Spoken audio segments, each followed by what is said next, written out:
హైదరాబాద్ అంబర్పేటలో 77వ గణతంత్ర దినోత్సవ వేడుకలు ఘనంగా జరిగాయి. అంబర్పేట పోలీస్ స్టేషన్లో హెచ్ఓ కిరణ్ జాతీయ పతాకాన్ని ఆవిష్కరించారు. శాంతి భద్రతల పరిరక్షణలో నిరంతరం శ్రమిస్తున్న సిబ్బందిని ఆయన అభినందించారు. క్లిష్టమైన కేసులను ఛేదించడంలో సిబ్బంది చూపుతున్న చొరవ ప్రశంసనీయమని తెలిపారు.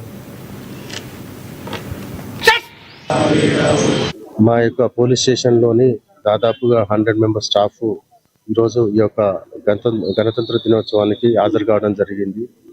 ముఖ్యంగా పోలీస్ డిపార్ట్మెంట్ నిత్యం ఉదయం 24/7 అంటే 365 డేస్ వర్కింగ్ అంటే ఓన్లీ డిపార్ట్మెంట్ పోలీస్ డిపార్ట్మెంట్. మాకు చుట్టాలు బంధువులు పండగలు ఏమీ ఉండవు. మేము నిత్యము ప్రజల మధ్యలో ఉంటూ ప్రజల సంతోషమే మా సంతోషంగా భావిస్తూ అదేవిధంగా ప్రజల యొక్క కష్ట సుఖాలను తెలుసుకొని వాళ్ళ యొక్క ఏదైతే కష్టంలో ఉన్నారో వాళ్ళ యొక్క మాకు ఉన్నటువంటి సమాచారం మేరకు మేము రెస్పాండ్ కావడం జరుగుతుంది. అదేవిధంగా మాకు ఈ యొక్క డిపార్ట్మెంట్లో నేను పనిచేయటం అనేది చాలా నేను అదృష్టంగా భావిస్తున్నాను. ఎందుకంటే పోలీస్ డిపార్ట్మెంట్లో పనిచేయడానికి చాలా మంది ముందుకు అయినప్పటికీ కూడా మేము చాలా ఫ్యాషన్గా వర్క్ చేస్తున్నాము. సో ఈ యొక్క అవకాశము మాకు ఈ అంబర్పేట ప్రజలు ఇచ్చినందుకు